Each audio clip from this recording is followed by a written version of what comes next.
નમસ્કાર મિત્રો, પરિમલ ચૌધરી યુટ્યુબમાં આપનું સ્વાગત છે. આજે આપણે જોઈશું તારીખ 3/12/2024માં સંદેશ પેપરમાં આપેલા આશ્રમ શાળામાં શિક્ષકોની ભરતી વિશે નિયમો અને શરતો પહેલાં જાણી લઈએ. પછી અલગ અલગ શાળાઓમાં અલગ અલગ વિષયોની ભરતીઓ વિશેની માહિતી જોઈશું. ઉપરોક્ત લાયકાત ધરાવતા ઉમેદવારો પોતાની તમામ લાયકાતના ગુણપત્રકો અને પ્રમાણપત્રોની પ્રામાણિક ઝેરોક્ષ નકલ સાથે જાહેર પ્રસિદ્ધ થયે દિન 15 સુધીમાં મળી જાય તે રીતે રજિસ્ટર પોસ્ટેડથી અરજી મોકલવાનું, સરનામે સહસ્તાક્ષરે અરજી કરવાની રહેશે. નિવાસી આશ્રમ શાળા હોય અને સ્થળ પર 24 કલાક રહેવાનું અને ગૃહપતિ ગૃહમાતાની ફરજ બજાવવાની રહેશે. ગુજરાત સરકારના આદિજાતિ વિભાગના ઠરાવ પ્રમાણે 5 વર્ષ સુધી ફિક્સ પગાર મળવાપાત્ર રહેશે. વય મર્યાદા આદિજાતિ વિકાસ વિભાગના ઠરાવ તથા વખતોવખત સુધારાના વધારા મુજબ રહેશે. સરકારશ્રી દ્વારા નિયત થયેલા અને નિયત અવધિ ધરાવતી ટાટ 1-2 માધ્યમિક અને ઉચ્ચતર માધ્યમિક વિભાગની પરીક્ષા અરજી કરવાની છેલ્લી તારીખ પહેલાં પાસ કરેલી હોવી જોઈએ. એસટી અને ઓબીસીના ઉમેદવારો જાતિ અંગેનું સમક્ષ અધિકારીશ્રીનું પ્રમાણપત્ર રજૂ કરવાનું રહેશે તથા ઓબીસી ઉમેદવારોએ તાજેતરના નોન ક્રિમિનલ સર્ટિફિકેટ રજૂ કરવાનું રહેશે અને જુદી જુદી શાળાઓમાં અને જગ્યાઓ માટે અલગ અલગ અરજી કરવાની રહેશે. અરજી અને કવર ઉપર શાળાનું નામ, વિષય લખો. ઉમેદવાર ઈચ્છે તો અરજીની એક નકલ આદિજાતિ વિકાસ અધિકારી શ્રી આશ્રમ શાળાની કચેરી, સરકારી કુમાર છાત્રાલય, છોટાઉદેપુર ખાતે મોકલી શકશે. અરજી મોકલવાનું સરનામું છે.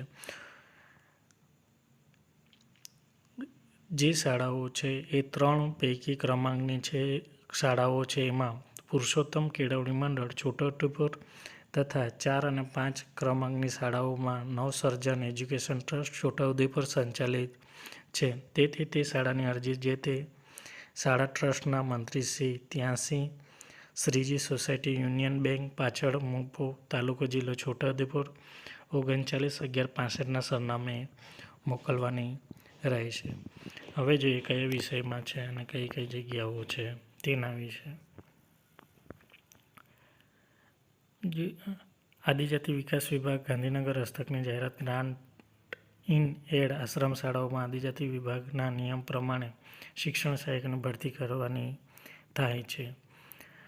પહેલી છે ઉચ્ચતર માધ્યમિક આશ્રમ શાળા રોજકુવા, તાલુકો જિલ્લો છોટાઉદેપુર, ધોરણ 11 અને 12 માટે એનઓસી મળેલ છે. વિષય છે તત્વજ્ઞાન.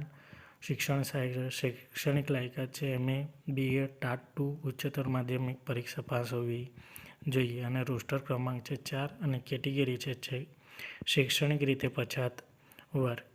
બીજા નંબરની છે ઉચ્ચ માધ્યમિક આશ્રમ શાળા બરોજ, તાલુકો જિલ્લો છોટાઉદેપુર છે. ધોરણ 11-12 માટેની છે.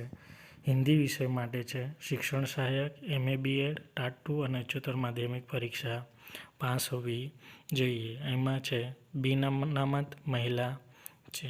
અને બીજા છે ઇતિહાસ માટે શિક્ષણ સહાયક, એમાં પણ MA BA ટાટ 2 ઉચ્ચતર માધ્યમિક પરીક્ષા પાસ હોવી જોઈએ. રોસ્ટર ક્રમાંક છે 4.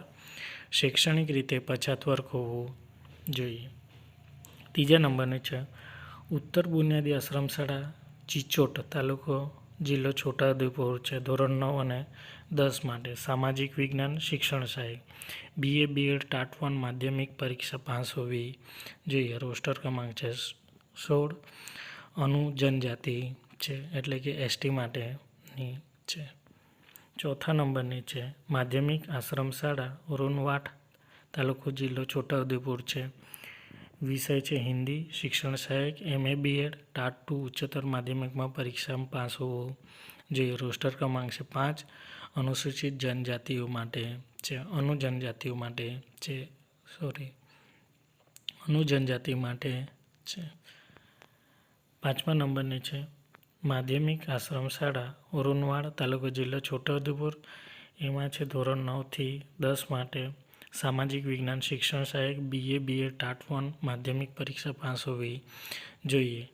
રોસ્ટર ક્રમાંક છે 4. સામાજિક અને શૈક્ષણિક અને પછાત વર્ગ. જો વિડીયો ગમે તો લાઇક, શેર અને સબસ્ક્રાઈબ કરવાનું ભૂલશો નહીં. આભાર.